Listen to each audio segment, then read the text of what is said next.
जय श्री राम भक्तों। आज हम आए हैं एलोरा की गुफाओं में, जो कि महाराष्ट्र के औरंगाबाद जिले में स्थित है। औरंगाबाद रेलवे स्टेशन से मात्र 30 किलोमीटर की दूरी पर ये गुफाएं स्थित हैं। इन गुफाओं को यूनेस्को विश्व धरोहर में भी शामिल किया गया है। एलोरा गुफा को एलूरा के नाम से भी जाना जाता है। एलोरा गुफा अपने जैन, हिंदू और बौद्ध धर्म के स्मारकों के लिए जाना जाता है। एलोरा गुफा का 6वीं से 8वीं शताब्दी ईस्वी में स्थानीय चट्टानों को उकेर के बनाया गया था। एलोरा गुफा का सबसे शानदार उदाहरण 8वीं शताब्दी सी कैलासा मंदिर है। एलोरा की गुफाओं में कुल 34 गुफाएं हैं, जिसमें से 12 बौद्ध गुफाएं, 17 हिंदू गुफाएं और 5 जैन गुफाएं हैं। एलोरा केव में बना हुआ जैन धर्म से संबंधित सभी गुफाओं का निर्माण यादव वंश के शासन काल में निर्माण किया गया था। इतिहासकारों के अनुसार एलोरा गुफा का निर्माण राष्ट्रकूट वंश के शासकों द्वारा निर्माण करवाया गया था। 12 ज्योतिर्लिंग में से एक ज्योतिर्लिंग महाराष्ट्र के औरंगाबाद में स्थित है। यह ज्योतिर्लिंग एलोरा की गुफा से मात्र 2 किलोमीटर की दूरी पर स्थित है।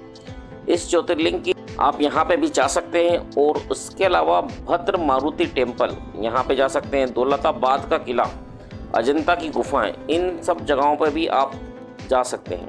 औरंगाबाद के पहाड़ियों में स्थित एलोरा भारत के प्राचीन वास्तुकला का सबसे महत्वपूर्ण स्थल है।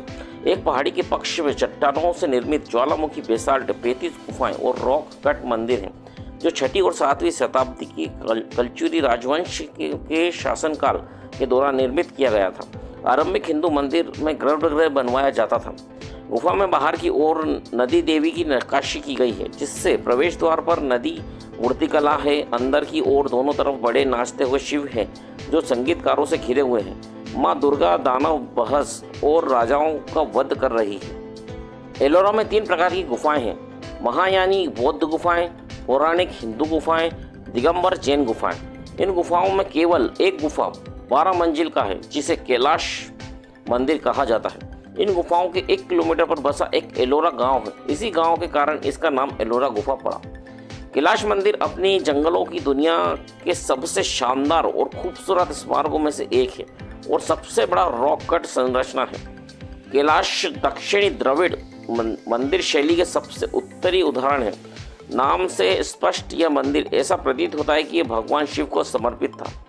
कैलाश मंदिर का निर्माण राष्ट्रकूट वंश के कृष्ण द्वारा पल्लव पर अपनी जीत हासिल करने के बाद जश्न मनाने के लिए निर्माण किया गया था।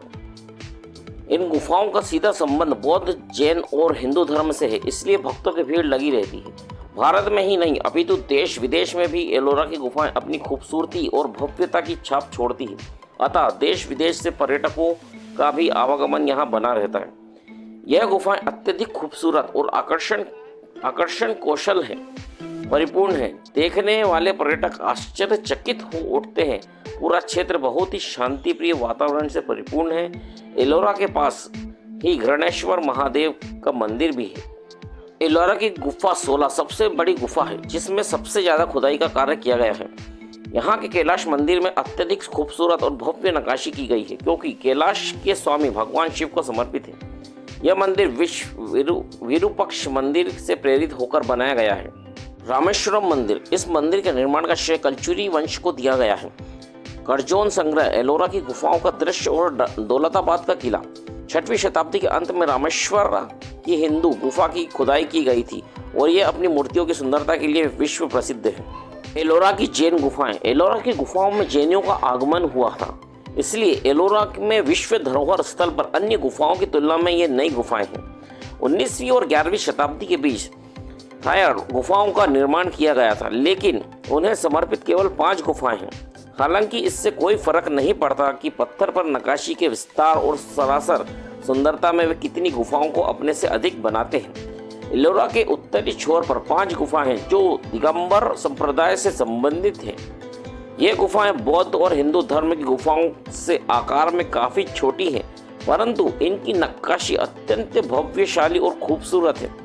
बाद के युग की हिंदू गुफाएं एक समान समय में बनाई गई थी और दोनों एक स्तंभित बरामदा, सम्मित मंडप और पूजा जैसे वास्तु और भक्ति विचारों का साझा करती हैं। जैन गुफाओं में अपनी भक्ति नक्काशी के बीच कुछ शुरुआती संवत्सरण चित्र हैं।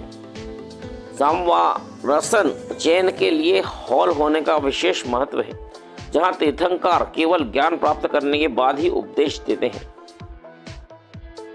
एलोरा की बौद्ध गुफाएं। एलोरा गुफा में कुल 12 बौद्ध गुफाएं हैं और यह बौद्ध की मूर्तियां हैं। इस स्थल को बौद्धों, हिंदुओं और जैनियों द्वारा पवित्र घोषित किया गया है। ये गुफाएं दक्षिण ओर स्थित है और इन्हें 630 और 700 CE या 600 या 700 CE के बीच बनाया गया था। बौद्ध गुफाएं सबसे शुरुआती संरचना है जो 5वीं और 6वीं शताब्दी में बनाया गया था। 12 बौद्ध गुफाओं में प्रार्थना स्थल और मठ शामिल है। बड़े बड़े बहुमंजिला इमारत जिसमें पहाड़ पर चेहरे की नक्काशी की गई, देखने में अत्यंत खूबसूरत और भव्यशाली है, जिनमें रहने वाले अन्य घर, स्नान व गृह शामिल हैं। मठ की गुफाओं में गौतम बुद्ध, बोधिसत्व की नक्काशी सहित मंदिर और मूर्ति सम्मिलित है। कुछ गुफाओं में मूर्तिकारों ने पत्थर की लकड़ी का स्वरूप देने का प्रयास किया गया। गुफाएं 5, 10, 11 और 12 वास्तुकला की दृष्टि से बहुत ही महत्वपूर्ण गुफाएं हैं। एलोरा गुफाओं के बीच गुफा 5 अद्वितीय है क्योंकि इसमें बुद्ध की प्रतिमा का बहुत ही खूबसूरत से नक्काशी की गई है। गुफाएं 11 और 12 मूर्तियों के साथ 3 मंजिला महायान मठ की गुफाएं हैं। एलोरा की गुफा घूमने का बेस्ट समय होता है बरसात के समय में, ठीक है, क्योंकि बरसात के समय पे इधर एक जो पहाड़ों से आपको झरना भी गिरता हुआ दिखेगा और बहुत ही बढ़िया हरियाली, पूरी चारों तरफ जंगल है, जो हरियाली आपको दिखे। अगर आप घूमने जा रहे हैं तो इन 3 बातों का आप ध्यान रखें। एलोरा केव अच्छे से घूमने के लिए आपको कम से कम 3 घंटे का समय लग जाता है। आप पानी की बोतल अपने साथ जरूर ले जाएं क्योंकि आपको प्यास लगेगी। अगर आप सावन के मौसम में घूमने जा रहे हैं तो अच्छी क्वालिटी के जूते या स्लीपर पहनें क्योंकि बरसात के समय में यहाँ पत्थरों पर फिसलन से बचने के लिए आपकी मदद करेंगे। एलोरा केव बंदर में बंदर बहुत सारे हैं, आप यहाँ थोड़ा सावधानी व ध्यान रखें। अब एलोरा आप कैसे पहुँचें? एलोरा केव पहुँचने के लिए सबसे पहले आपको औरंगाबाद पहुँचना होगा।